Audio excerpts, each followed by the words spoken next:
오늘 하나님께서 우리에게 주시는 말씀은 구약성경 호세아 5장 10절에서 12절까지의 말씀입니다. 약 1260쪽입니다.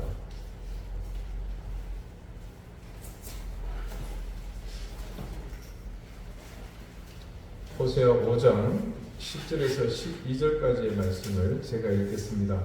그러다 같이 자리에서 일어나 하나님의 말씀을 경청하십시오.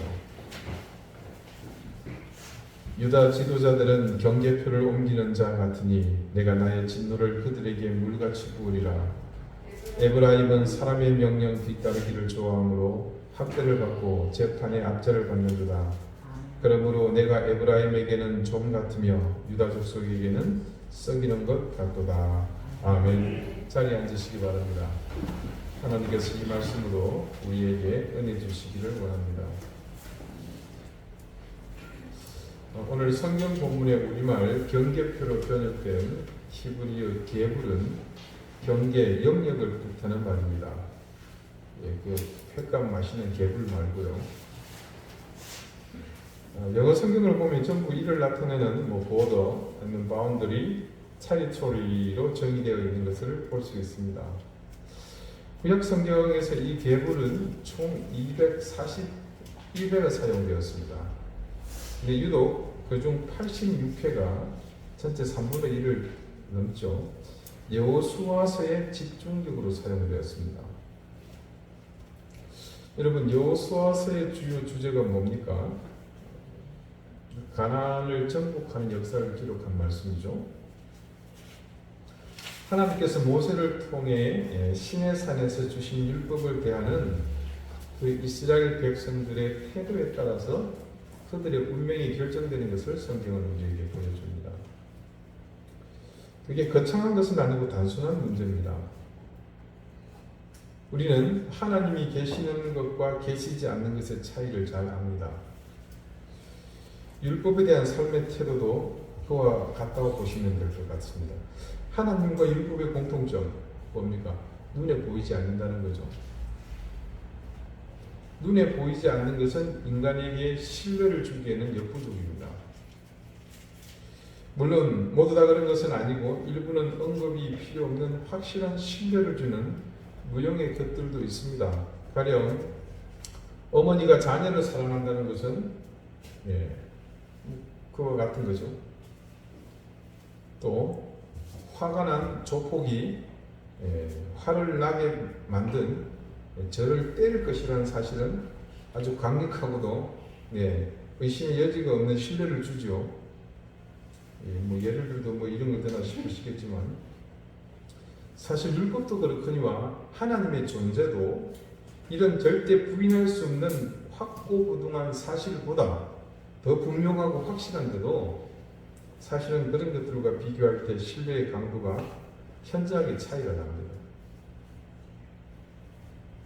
아무튼 눈에 보이지 않는 하나님께서 눈에 보이지 않는 자신이 백성을 어떻게 다스리고 계신지, 그리고 하나님과의 관계 속에서 어떻게 살아야 할지, 하나님 백성의 삶의 지침을 그렇게 문자로 주신 것이 율법입니다. 그 율법을 어떻게 지켜나가니 나는 이제 시내산에서 율법을 소유하게 된 이스라엘 백성의 온전한 몫이었습니다.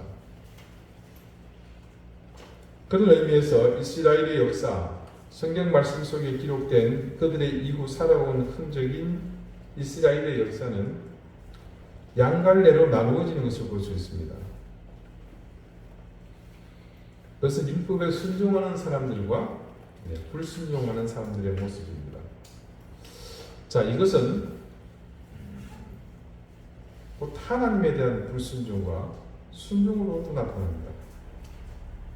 여호수아는 그런 율법을 대하는 이스라엘의 극단적 모습을 가장 잘 보여주는 말씀이라고 할 수 있겠습니다. 여러분, 지금은 이제 이사하기가 참 쉽죠.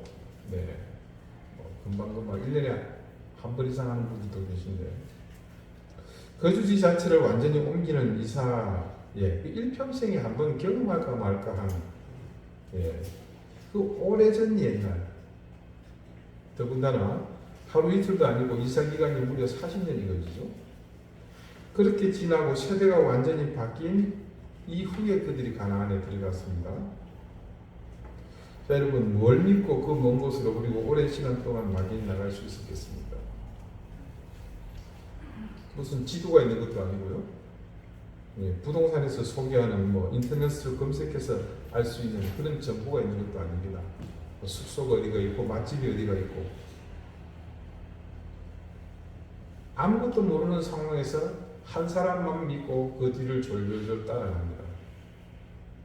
그 가운데 그 수백만의 무리를 이끄는 지도자 여호수아가 과연 그는 무슨 강단으로 그 막중한 일을 감당할 수 있었겠습니까? 그가 그리고 그런 사람을 따르는 수백만의 사람들이 신뢰하는 것은 오직 하나, 하나님의 말씀. 신의 산에서 자신의 조상들이 받은 하나님의 말씀, 율법 그 하나였습니다. 광야에서의 기록을 통해 분명히 알 수 있는 중요한 사실이 한 가지가 있죠. 그들이 그 율법을 주신 하나님을 의심하다가 어떤 일을 당합니까? 불평하다가 처음 무교병 먹고 양을 잡아서 문틀에 바르고 치마를 허리춤에 이렇게 움켜매고 신발 들고 겨우 탈출한 그 세대가 어떻게 됩니까? 살기 위해 나왔는데 모두 죽고 말았죠. 하나님이 약속한 가나안의 꿈을 불순종하고 원망을 늘어놓는 그들에게서 빼앗아 버리셨습니다. 여호수아의 인도하에 그 길을 따라 나선 사람들은 모두가 그 사실을 눈으로 보았고 직접 삶에서 체험한 사람들입니다. 그리고 여호수아와 갈렙 이 두 사람은 이전에 불순종한 세대와 광야에서 새로 태어난 세대를 함께 아우르고 그렇게 살고 있는 사람입니다. 그래서 여호와 하나님의 율법에 대한 신뢰는 여호수아와 갈렙에게 있어서는 절대적입니다. 그들에게는 의심의 여지가 없습니다. 그런데 하나님의 말씀을 문자로 보여준 율법과 같은 그런 밝은 빛은 이면에 그림자가 생기나기 마련이죠. 비록 이 율법을 거역하고 하나님을 원망한 조상들의 모습을 생생히 보고 뭘 본 겁니까? 결국은 모두 죽어서 땅에 묻히는 그것을 보고 그 경험을 통해 율법이 어떤 것인지 그것을 어떻게 대해야 될지를 체득했지만 결국 중요한 순간에 그들은 다시 조상의 길을 일부러 따르는 것을 말씀은 이 이스라엘의 역사는 우리에게 증언하고 있습니다. 여호수아의 말씀은 그런 실패와 성공의 역사를 여과 없이 우리에게 증언하고 있는 그런 말씀입니다. 이제 그 땅 약속으로 주신 가나안에서 하나님의 명령을 따라 터를 잡은 이스라엘 이후 그들에게 주신 이 율법은 더 이상 강제 조항이 아니라 자신들이 임의로 선택하며 살아야 할 운명이 되었습니다. 이게 무슨 말인가 싶으시겠지만 그 중심에 있던 여호수아가 죽기 직전 유언으로 남긴 말 속에 그것이 전구되어 있습니다. 여호수아서의 핵심 구절로 꼽히는 구절이 있습니다. 그것은 여호수아가 마지막 숨을 거두기 직전에 유언으로 남긴 말인데요. 여호수아 24장 14절 15절 말씀입니다. 제가 읽어드릴게요. 그러므로 이제는 여호와를 경외하며 온전함과 진실함으로 그를 섬기라. 너희의 조상들이 강 저쪽과 애굽에서 섬기던 신들을 치워버리고 여호와만 섬기라. 만일 여호와를 섬기는 것이 너희에게 좋지 않게 보이거든 너희 조상들이 강 저쪽에서 섬기던 신들이든지 또는 너희가 거주하는 땅에 있는 아모리 족속의 신들이든지 너희가 섬길 자를 오늘 택하라. 오직 나와 내 집은 여호와를 섬기겠노라 하니. 자, 여러분 14절로 끝났으면 좋았을 텐데 15절에는 뭔가 예제를 두죠. 단호하지 못합니다. 안 된다. 분명하다. 결코 다른 길은 없다. 이것만이 유일하다. 사실 여호수아가 백성의 상태를 안다면, 아니 인간에 대한 이해가 조금만 더 깊었다면, 모두 자기 같지 않다라는 것을 깨달았다면 그의 유언은 이처럼 단호해야 했습니다. 수상 같아야 했습니다. 그냥 14절의 끝부분처럼 너희 조상들이 강 저쪽과 애굽에서 섬기던 신들을 치워버리고 여호와만을 섬기라. 이렇게 끝이 났어야 했습니다. 그런데 여호수아는 여기에 전혀 필요하지 않는 사족을 붙였습니다. 그때가 무슨 자유민주주의 국가가 아니고, 그렇다고 국민의 인권을 보호한답시고 모든 인권을 존중해야 하는 그런 때도 아닌데도 불구하고 그들에게 어이없게도 선택의 여지를 주었습니다. 만일이라는 건 뭐죠? 만분의 1이죠.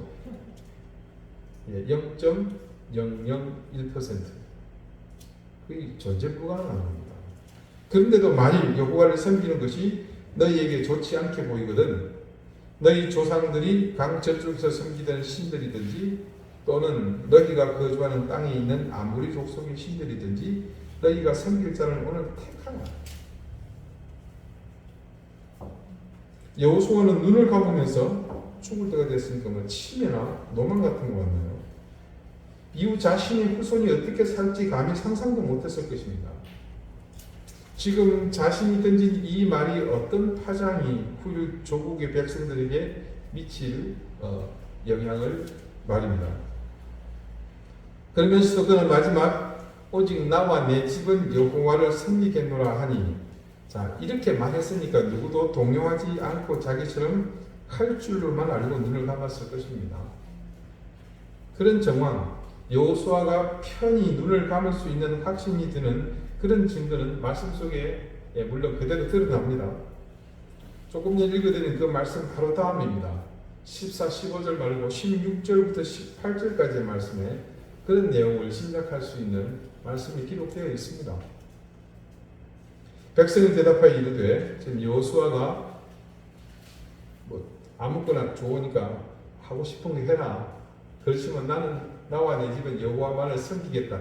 그렇게 말한 후에 백성이 대답하여 이르되, 우리가 결단코 여호와를 버리고 다른 신들을 섬기기를 하지 아니하오리니 이는 우리 하나님 여호와께서 훤히 친히 우리 조상들을 인도하여 애굽 땅 종되었던 집에서 올라오게 하시고 우리 목전에서 그 큰 이적들을 행하시고 우리가 행한 모든 길과 우리가 지나온 모든 백성들 중에서 우리를 보호하셨으며 여호와께서 또 모든 백성들과 이 땅에 거주하는 아몰 족속을 우리 앞에서 쫓아내셨습니다.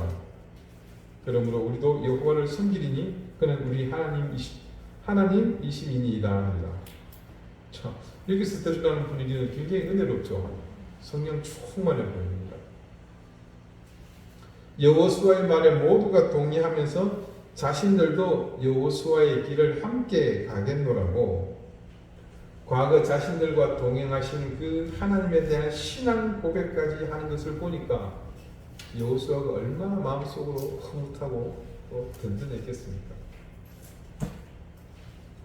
그리고 이에 더해서 그런 고백을 기초로 새롭게 언약을 맺는 것을 볼 수 있습니다. 여호수아 24장 25절입니다. 그날에 여호수아가 세겜에서 백성과 더불어 언약을 맺고 그들을 위하여 율례와 법도를 제정하였더라. 자, 세겜의 언약이라는 그런 호칭이 붙는 굉장히 중요한 사건입니다. 그리고 혹시라도 그런 일은 전혀 없으시겠지만 여호수아와 관련된 신학 서적을 보실 일이 있으면 구약 성경에 관련된 신학 서적을 혹시라도 보실 일이 있으면 이 세겜의 언약이라는 이 표현이 꼭 한 번쯤은 등장합니다. 자, 이스라엘 역사에서 굉장히 중요한 위치를 차지하는 언약입니다. 자, 다시 여호수아의 주제가 무엇인지 그 질문으로 돌아가 봅시다. 여호수아가 중점을 둔 것은 오로지 한 가지입니다. 하나님의 법도를 바르게 지켜나가는 것, 율법을 지켜 행하는 것. 그런데 여호수아서에서 절대 간과해서는 안 되는 부분이 있습니다. 그것은 가나안 정복이 완성된 11장 이후 12장에서 22장까지 무려 11장에 걸쳐 기록된 각 지파에게 땅을 분배한 기록입니다.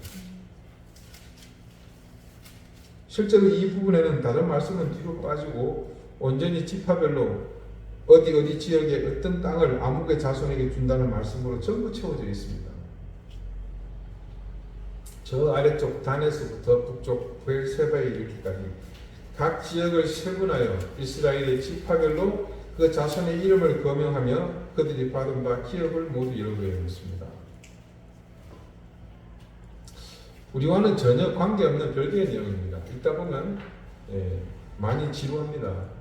이름도 낯선데 남의 나라 그것도 지금 지명도 별로 없고 수천 년 전의 지명까지 모두 기억하거나 이해하기는 쉽지 않습니다. 그런데 그것이 우리가 아닌 이스라엘 자손들의 처지에서는 다른 문제입니다. 지금과는 땅의 가치를 정하는 기준이 완전히 다르겠죠. 가령 그 당시에 그린벨트에 묶여 있는 건 아닌가? 역세권인가?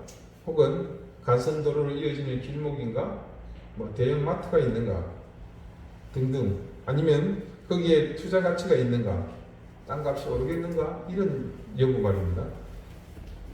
그때는 이런 것들이 전혀 소용없는 시대입니다. 단지 구분하자면 가까이서 물을 구할 수 있는가? 땅에 돌은 좀 적게 있는가? 토지는 좀 비옥한가? 그래서 농사하면 좀 많이 소출이 나겠는가? 그 정도이지 않겠습니까? 근데 말씀을 살펴보면 어지간히 그 지역에 대한 지리적 정보가 있지 않고는 그런 중요성 여부를 판단하는 것은 거의 불가능합니다. 심지어 말씀에는 그런 언급은 아예 그런조차 되지 않고 있습니다. 한마디로 하나님께서 미리 그걸 듣고 여호수아에게 일방적으로 통보한 겁니다. 하긴 하나님께서 공짜로 마구 주시는 건데 이렇다 저렇다 토를 달 처지는 아니죠. 그런데요, 중요한 것은 전체 백성이 단 한마디도 자신들이 분배받은 땅에 대해 이러쿵저러쿵 말이 없었다는 겁니다. 그리고 더 중요한 사실은 이런 땅의 분배가 모두 마친 다음에 여호수아가 생을 마쳤고 죽음을 앞둔 그 자리에서 유언을 하는 여호수아의 말에 모두가 맹세하며 참여했습니다. 자, 이런 사실이 시사하는 바가 아주 큽니다.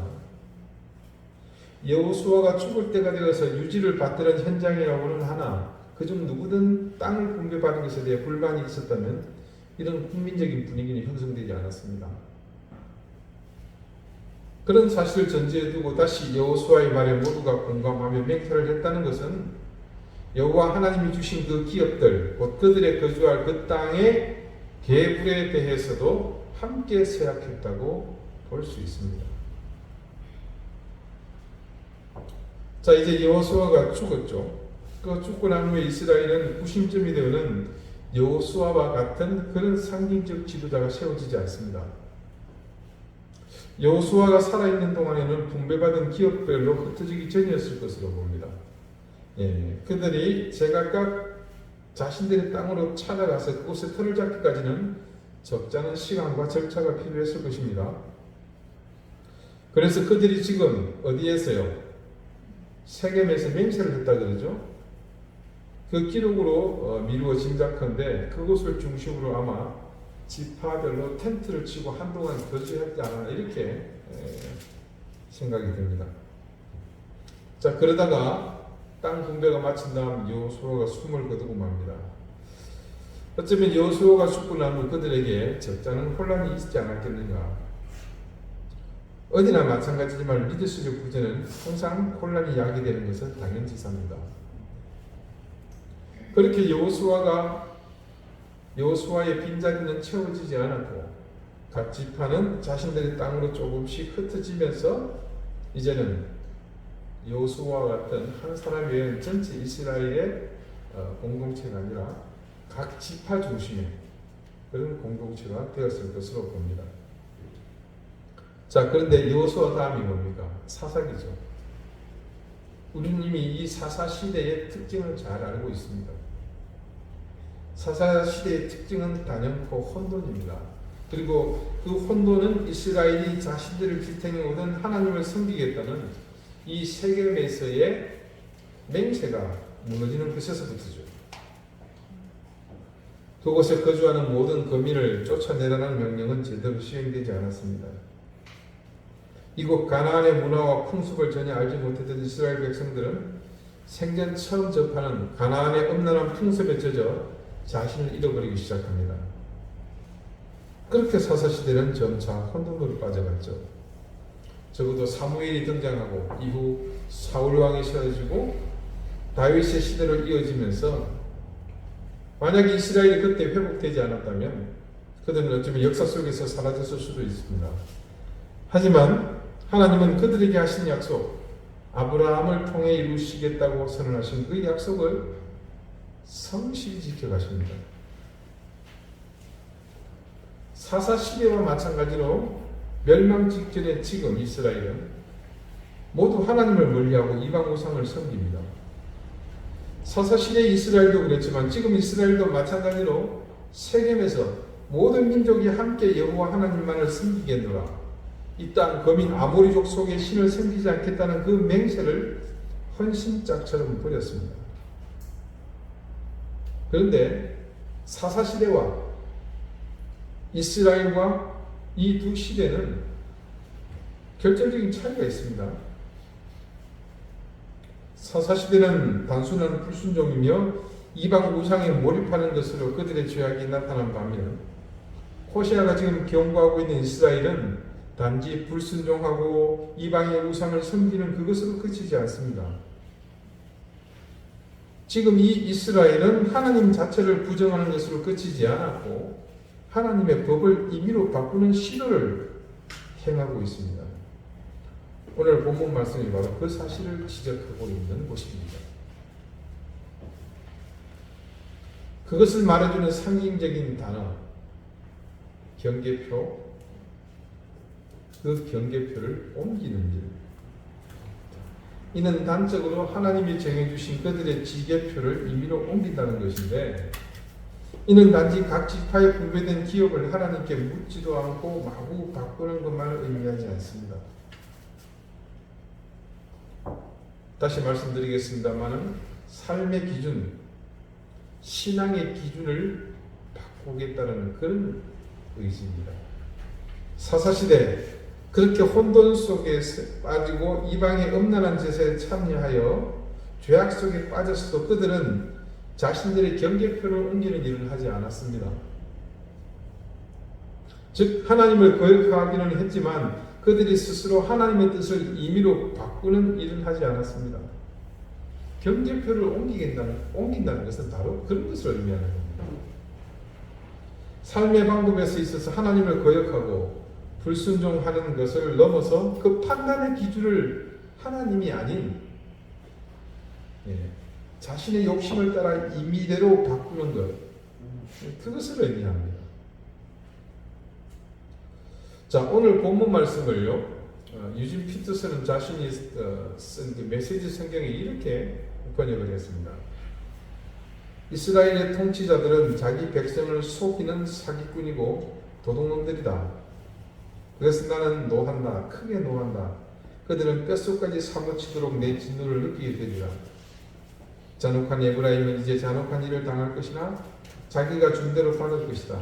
그는 헛된 길을 한사코 고집했다. 그러므로 나는 에브라임에게 고름이며 유다 집에는 썩은 오물이다. 자, 유진 피터슨은 경계표를 옮긴다는 말 자체를 빼버리고 대신 뭐라고 이걸 번역을 해서 옮겼습니까? 사기며 도둑질이다. 그래서 경계표를 옮기는 자를 단적으로 사기꾼이고 도둑놈이다 이렇게 규정하고 있습니다. 무엇을 속이고 무엇을 훔친다는 뜻입니까? 네, 하나님과 백성을 속이고 하나님의 것을 도둑질한다는 말입니다. 더군다나 이들은 유다의 지도자들인데 그들이 통치의 방법을 하나님의 법에서 벗어나 취한다면 그것은 더욱 용서받지 못할 일입니다. 그래서 하나님은 그들에게 진노를 물같이 부으시겠다. 네, 떼한볕에 위에다가 삼다수를 한 병 부어주면 참 감사한 일이겠지만 여기서 물을 붓는다는 것이 그게 아닙니다. 여러분, 거대한 강물이 내려올 때 그것을 막을 힘이 인간에게는 없습니다. 댐이 있잖아요. 댐은 천년만년 막을 것 같습니까? 수로를 내서 계속 물을 내어보내잖아요. 전체를 완벽히 막을 수는 없습니다.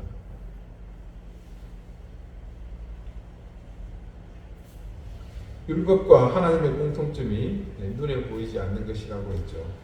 그래서 우리는 쉽게 생각합니다. 그 쉬운 생각은 다름 아닌 우리가 판단하고 선택해야 할 때의 자세입니다.